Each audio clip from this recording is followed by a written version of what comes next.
My mom told my aunt I was the child she never wanted. I didn't cry, just left. I never thought I'd end up being the quiet kid who left and basically never came back, but honestly, it feels like that's who I was always pushed to become. I'm 35 now, but the moment that shaped everything happened when I was 16. I grew up in a loud, chaotic family where talking over each other wasn't rude. It was just how everyone operated. Big personalities, big opinions, and somehow I was the invisible one shoved into the background. My brothers, Jake and Aaron, were the stars. Jake the golden athlete, Aaron the charming one who could do no wrong. My younger sister was treated like a fragile princess. And then there was me, Mark. the quiet one, the self-sufficient one, the kid who figured out early that if I needed something, I'd better handle it myself. One random afternoon, I came home early from school. I walked inside and heard my mom talking to my aunt in the kitchen. I wasn't trying to listen, but I froze when I heard her say it, clear as day. Having him was the biggest mistake of my life. My aunt gasped.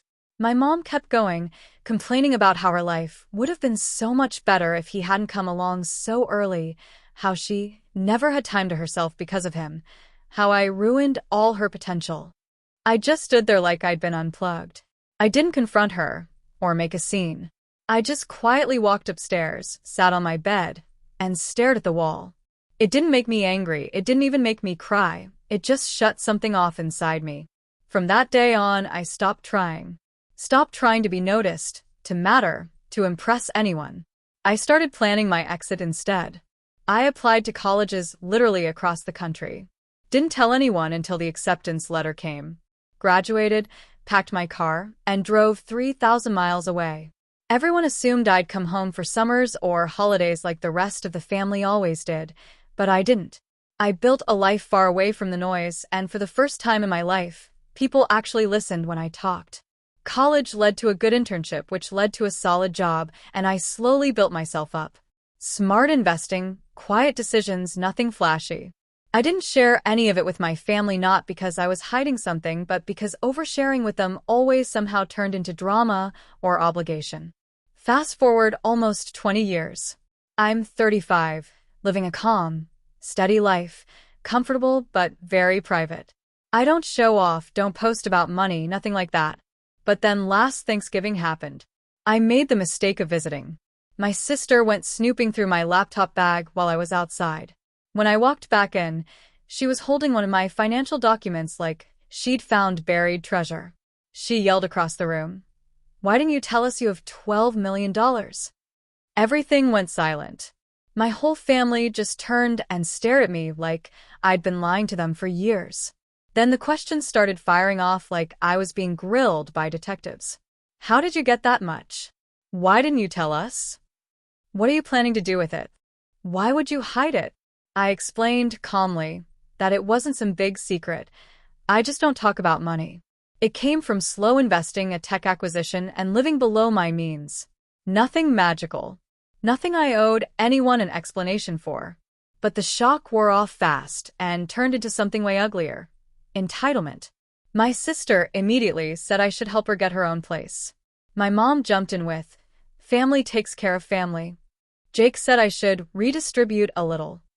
Aaron threw in that I could at least cover some of the family's debts. It was wild. These were the same people who barely asked how I was doing for years, and suddenly they were treating me like a walking ATM. I didn't argue. I just grabbed my keys, said I needed air, and left. My mom yelled my name, but I kept walking. By the time I got home, my phone was blowing up. The family group chat hadn't been active in months, but suddenly everyone had something to say. "Mom, we weren't done talking." "Sister, we deserve a real discussion." "Jake, you can't just walk out." "Aaron, just give them something small to calm them down." And that right there was exactly why I didn't share things with them. Calm them down? Like I was the problem? My mom called repeatedly until guilt finally made me answer. Her tone had magically become soft. "We didn't mean to overwhelm you," she said. "We love you." I stayed quiet. Then she said, "But you have to understand, money changes things." "It shouldn't," I said. She replied, "It changes responsibility. It changes expectations. It changes how we take care of each other. Ah, There it was. The real reason for the sudden kindness. She added, "Your sister cried after you left."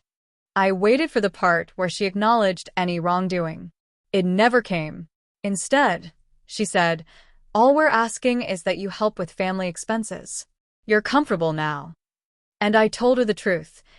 Everything I have came from years of work. And even if it hadn't, it's not my job to fix everybody's problems. she didn't like that. The call ended awkwardly. No yelling, just a quiet distance. The next morning, more messages. More pleas. More guilt. More pressure. And for the first time in my life, I didn't respond out of obligation. I didn't block them. I just didn't engage.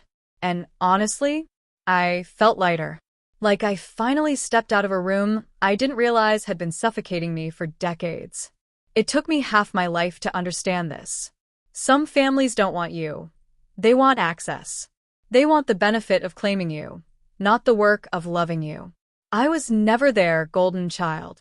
I was the backup plan, the safety net, the invisible one they assumed would be useful someday.